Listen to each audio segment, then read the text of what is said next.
ನಮಸ್ಕಾರ. ಇವತ್ತು ನಾವು ಈ ಎಕ್ಸಸೈಸ್ ಮತ್ತು ಫರ್ಟಿಲಿಟಿ ಇದ್ರ ಬಗ್ಗೆ ತಿಳ್ಕೊಳ್ಳೋಣ.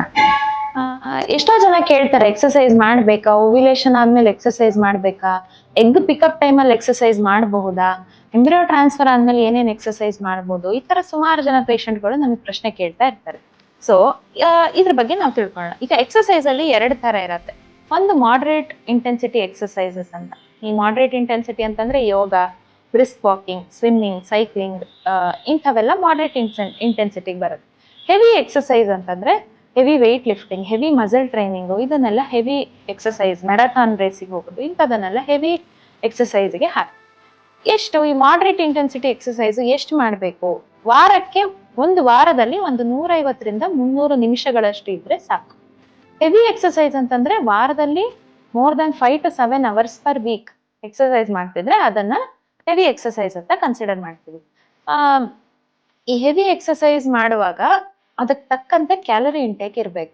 ಅದಕ್ಕೆ ತಕ್ಕಂತೆ ಊಟ, ಪೌಷ್ಟಿಕಾಂಶಗಳು ನಮ್ಮ ದೇಹಕ್ಕೆ ಹೋಗ್ಬೇಕು. ಹೆಚ್ಚಿನ ಸಲ ಏನಾಗತ್ತೆ, ಈ ಡಯಟ್ ಅನ್ನೋ ಹೆಸರಲ್ಲಿ ಎಕ್ಸಸೈಸ್ ಜಾಸ್ತಿ ಮಾಡ್ತಿರ್ತಾರೆ, ಅದಕ್ಕೆ ತಕ್ಕನಾದ ಆಹಾರವನ್ನ ಸೇವಿಸೋದಿಲ್ಲ. ಅವಾಗ ದೇಹದಲ್ಲಿ ಕ್ಯಾಲರಿ ಡೆಫಿಸಿಟ್ ಆಗಿ ನಮ್ಮ ದೇಹದಲ್ಲಿ ಸುಮಾರು ಚೇಂಜಸ್ ಆಗತ್ತೆ. ಈಗ ಈ ಎಕ್ಸಸೈಸ್ ನಿಂದ ಹೆಣ್ಮಕ್ಳಲ್ಲಿ ಗಂಡ್ಮಕ್ಳಲ್ಲಿ ಏನು ಬೆನಿಫಿಟ್ಸ್ ಆಗತ್ತೆ, ಏನ್ ಹಾನಿ ಆಗತ್ತೆ ಅಂತ ತಿಳ್ಕೊಳ್ಳೋಣ.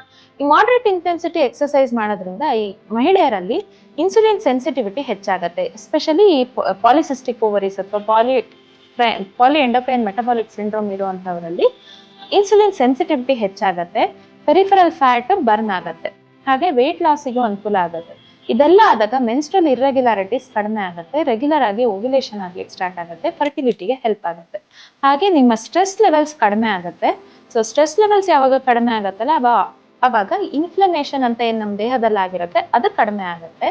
ಇದನ್ನೇ ನಮ್ಮ ಪೂರ್ವಿಕರು ಯೋಗದಿಂದ ನಮ್ಗೆ ಹೇಳುವಂತದ್ದು. ಹಾಗಾಗಿ ಹಿಂದಿನ ಕಾಲದಲ್ಲಿ ತುಂಬಾ ಯೋಗ ಇದೆಲ್ಲ ತುಂಬಾ ಚಾಲ್ತಿಯಲ್ಲಿತ್ತು. ಈಗ ವಾಪಸ್ ಪುನಃ ಅದು ಬೆಳಕಿಗೆ ಬಂದಿದೆ. ಇದೆಲ್ಲ ಈ ಹೆಣ್ಮಕ್ಳಲ್ಲಿ ಬೆನಿಫಿಟ್ಸ್. ಗಂಡು ಮಕ್ಕಳಲ್ಲಿ ಏನಾಗತ್ತೆ ಅಂತಂದ್ರೆ ಸ್ಪರ್ಮ್ ಪ್ಯಾರಾಮೀಟರ್ಸ್ ಏನಿದೆ, ಮೊಟಿಲಿಟಿ ಇರ್ಬೋದು, ಕೌಂಟ್ಸ್ ಇರ್ಬೋದು, ಮಾರ್ಫಾಲಜಿ, ನಾರ್ಮಲ್ ವೀರ್ಯಾಣುಗಳಿರ್ಬೋದು, ಎಲ್ಲದೂ ಇಂಪ್ರೂವ್ ಆಗುತ್ತೆ. ಹಾಗೆ ಟೆಸ್ಟೋಸ್ಟಿರಾನ್ ಪ್ರೊಡಕ್ಷನ್ ಕೂಡ ಇಂಪ್ರೂವ್ ಆಗುತ್ತೆ. ಇನ್ನು ಕೆಲವರಲ್ಲಿ ನಿಮಿರು ದೌರ್ಬಲ್ಯ ಇರತ್ತೆ, ಅದು ಕೂಡ ತುಂಬಾ ಇಂಪ್ರೂವ್ಮೆಂಟ್ ಕಾಣುತ್ತೆ. ಯಾಕೆಂತಂದ್ರೆ ಎಕ್ಸಸೈಸ್ ಮಾಡೋದ್ರಿಂದ ಎಲ್ಲ ದೇಹಗಳಿಗೆ ಇನ್ಕ್ಲೂಡಿಂಗ್ ಪೆಲ್ವಿಕ್ ಆರ್ಗನ್ಸ್ ಅಥವಾ ರೀಪ್ರೊಡಕ್ಟಿವ್ ಆರ್ಗನ್ಸ್ ಏನಿರುತ್ತೆ ಅಲ್ಲಿಗೆ ಬ್ಲಡ್ ಸಪ್ಲೈ ಚೆನ್ನಾಗಾಗೋದ್ರಿಂದ ನಿಮ್ಮ ಫರ್ಟಿಲಿಟಿ ಇಂಪ್ರೂವ್ ಆಗುತ್ತೆ. ಹೆವಿ ಎಕ್ಸಸೈಸ್ ಮಾಡೋದ್ರಿಂದ ಏನು ಬೆನಿಫಿಟ್ ಇಲ್ವಾ ಅಂತ ಕೇಳ್ಬೋದು. ಹೆವಿ ಎಕ್ಸಸೈಸ್ ಮಾಡಿದಾಗ ನಾ ಮೊದ್ಲೇ ಹೇಳಿದಾಗೆ ಅದಕ್ಕೆ ತಕ್ಕಂತ ಆಹಾರ ಸೇವಿಸ್ಬೇಕು. ಅದು ತಕ್ಕಂತ ಆಹಾರ ಸೇವಿಸದೇ ಇದ್ದಾಗ ಏನಾಗುತ್ತೆ, ಎಕ್ಸೆಸಿವ್ ಫ್ಯಾಟ್ ಬರ್ನ್ ಆಗತ್ತೆ, ಏನಾಗುತ್ತೆ ಓವ್ಯುಲೇಷನ್ ಕಡಿಮೆ ಆಗತ್ತೆ, ಹೈಪೋಥಾಲಮಿಕ್ ಅಮೆನೋರಿಯಾ ಅಂತ ಕರಿತೀವಿ. ಎಷ್ಟೋ ಸಲ ನಮ್ಮ ಹೈಪೋಥಾಲಮಸ್ ಏನ್ ಮಾಡುತ್ತೆ, ನಮ್ಮ ಜೀವನ, ನಮ್ಮ ದೇಹ ಬದುಕಿರ್ಲಿಕ್ಕೆ ಏನೇನ್ ಬೇಕೋ ಆ ಫಂಕ್ಷನ್ಸ್ ಕಡೆ ಯಾವಾಗ್ಲೂ ನಮ್ಮ ದೇಹದ ಗಮನ ಇರುತ್ತೆ. ಸೊ ಹಾಗಾಗಿ ರೀಪ್ರೊಡಕ್ಷನ್ ಅನ್ನೋಂಥದ್ದು ಲಾಸ್ಟ್ ಫಂಕ್ಷನ್ ಇರುತ್ತೆ. ಸೊ ತುಂಬಾ ಹೆವಿ ಎಕ್ಸಸೈಸ್ ಮಾಡಿದಾಗ ಹಾರ್ಟ್, ಬ್ರೈನ್ಸ್, ಕಿಡ್ನಿ, ಲಂಗ್ಸ್ ಇಲ್ಲಿಗೆ ರಕ್ತ ಸಂಚಾರ ಎಲ್ಲ ಜಾಸ್ತಿ ಹೋಗುತ್ತೆ, ರೀಪ್ರೊಡಕ್ಟಿವ್ ಫಂಕ್ಷನ್ ಕಡಿಮೆ ಆಗುತ್ತೆ. ಹೆಣ್ಮಕ್ಳಲ್ಲಿ ಎಷ್ಟೋ ಸಲ ಅಮೆನೋರಿಯಾ ಆಗುತ್ತೆ, ಅಂದ್ರೆ ಪೀರಿಯಡ್ಸ್ ಆಗೋದೇ ಇಲ್ಲ, ಈಸ್ಟ್ರೋಜನ್ ಲೆವೆಲ್ ಕಡಿಮೆ ಆಗುತ್ತೆ, ಹಾಗೆ ಅಬಾರ್ಷನ್ ರಿಸ್ಕ್ ಜಾಸ್ತಿ ಆಗುತ್ತೆ. ಗಂಡು ಮಕ್ಕಳಲ್ಲಿ ಕೂಡ ಅಷ್ಟೇ ಸ್ಪರ್ಮ್ ಪ್ಯಾರಾಮೀಟರ್ಸ್ ವೇರಿ ಆಗುವಂತ ಸಾಧ್ಯತೆ ಇರುತ್ತೆ. ಪ್ಲಸ್ ಕೆಲವೊಬ್ರು ಏನ್ ಮಾಡ್ತಾರೆ, ಸ್ಟೀರಾಯ್ಡ್ ಗಳನ್ನ ತಗೋತಾರೆ ಮಸಲ್ ಮಾಸ್ ಬೆಳಿಲಿ ಅನ್ನೋದಕ್ಕೋಸ್ಕರ. ಸೊ ಅದರಿಂದ ಏನಾಗುತ್ತೆ, ಕಂಪ್ಲೀಟ್ ಇನ್ಫರ್ಟಿಲಿಟಿ ಆಗುವಂತ ಸಾಧ್ಯತೆ ಇರುತ್ತೆ. ಟೆಸ್ಟೋಸ್ಟಿರಾನ್ ಪ್ರೊಡಕ್ಷನ್ ಕಂಪ್ಲೀಟ್ಲಿ ಸ್ಟಾಪ್ ಆಗುತ್ತೆ.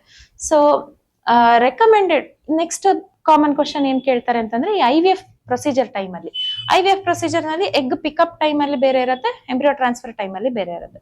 ಈಗ ಎಗ್ ಪಿಕಪ್ ಟೈಮ್ ಅಲ್ಲಿ ಹೆಣ್ಮಗಳಿಗೆ ಇಂಜೆಕ್ಷನ್ಸ್ ಏನ್ ಕೊಡ್ತೀವಲ್ಲ ಆ ಟೈಮ್ ನಲ್ಲಿ ಎಕ್ಸಸೈಸ್ ಮಾಡುದು ಅಂದ್ರೆ ಖಂಡಿತ ಮಾಡ್ಬೋದು. ನಮ್ಮ ಹೆವಿ ಎಕ್ಸಸೈಸ್ ಅಲ್ಲ, ನಾನು ಮೊದಲೇ ಹೇಳಿದಾಗೆ ಬ್ರಿಸ್ಕ್ ವಾಕಿಂಗ್, ಸ್ವಿಮ್ಮಿಂಗ್, ಯೋಗ ಇದನ್ನೆಲ್ಲ ಖಂಡಿತ ಮಾಡ್ಬೋದು ಎಗ್ ಸ್ಟಿಮ್ಯುಲೇಷನ್ ಟೈಮ್ ಅಲ್ಲಿ. ಹೆವಿ ಎಕ್ಸಸೈಸ್ ನ ಅವಾಯ್ಡ್ ಮಾಡೋದು ಒಳ್ಳೇದು. ಯಾಕಂತಂದ್ರೆ ಎಗ್ ಸ್ಟಿಮ್ಯುಲೇಷನ್ ಮಾಡುವಾಗ ಓವರೀಸ್ ಎಲ್ಲ ದೊಡ್ಡ ಆಗಿರುತ್ತೆ, ಸೊ ರಿಸ್ಕ್ ಆಫ್ ಟಾರ್ಷನ್ ಇರುತ್ತೆ, ಪ್ಲಸ್ ಅವರು ಸುಸ್ತಾಗ್ತಾರೆ. ಆ ಕಾರಣಕ್ಕೋಸ್ಕರವಾಗಿ ಹೆವಿ ಎಕ್ಸಸೈಸ್ ಮಾಡೋದು ಬೇಡ ಅಂತ ಹೇಳ್ತೀವಿ. ನೆಕ್ಸ್ಟ್ ಎಂಬ್ರಿಯೋ ಟ್ರಾನ್ಸ್ಫರ್ ಆದ್ಮೇಲೆ ಏನ್ ಎಕ್ಸಸೈಸ್ ಮಾಡ್ಬೋದಾ ಬೇಡವಾ, ಕಂಪ್ಲೀಟ್ ಬೆಡ್ ರೆಸ್ಟ್ ಅಲ್ಲಿ ಇರ್ಬೇಕಾ ಅಂತ ತುಂಬಾ ಕಾಮನ್ ಕ್ವಶನ್ ಇದು, ಎಲ್ಲರ ತಲೆಯಲ್ಲೂ ಇರತ್ತೆ, ಕೇಳ್ತಾರೆ ಇದನ್ನ. ಸೊ ಇದ್ರಲ್ಲಿ ಏನಾಗತ್ತೆ, post embryo transfer light walking ಎಲ್ಲ ಅಕ್ಸೆಪ್ಟಬಲ್. ತೀರಾ ಮಲ್ಕೊಂಡೇ ಇರ್ಬೇಕು ಅಂತ ನಾವೇನ್ ರೆಕಮೆಂಡ್ ಮಾಡಲ್ಲ. ಊಟ ಆದ್ಮೇಲೆ ಸ್ವಲ್ಪ ವಾಕ್ ಮಾಡೋದು ಇದೆಲ್ಲ ಅಕ್ಸೆಪ್ಟಬಲ್. ಹೆವಿ ಎಕ್ಸಸೈಸ್ ಬೇಡ ಅಂತ ಹೇಳ್ತೀವಿ. ಸೊ ಎಕ್ಸಸೈಸ್ ನಿಂದ ಕರೆಕ್ಟ್ ಸರಿಯಾದ ರೀತಿಯಲ್ಲಿ ಮಾಡಿದ್ರೆ ಅದರಿಂದ ತುಂಬಾ ಬೆನಿಫಿಟ್ಸ್ ಇದೆ. ಇದಿಷ್ಟು ಎಕ್ಸಸೈಸ್ ನಿಂದ ಫರ್ಟಿಲಿಟಿ ಮೇಲೆ ಆಗುವಂತಹ ಪರಿಣಾಮ ದುಷ್ಪರಿಣಾಮಗಳ ಬಗ್ಗೆ ಕಿರು ಮಾಹಿತಿ. ಧನ್ಯವಾದಗಳು.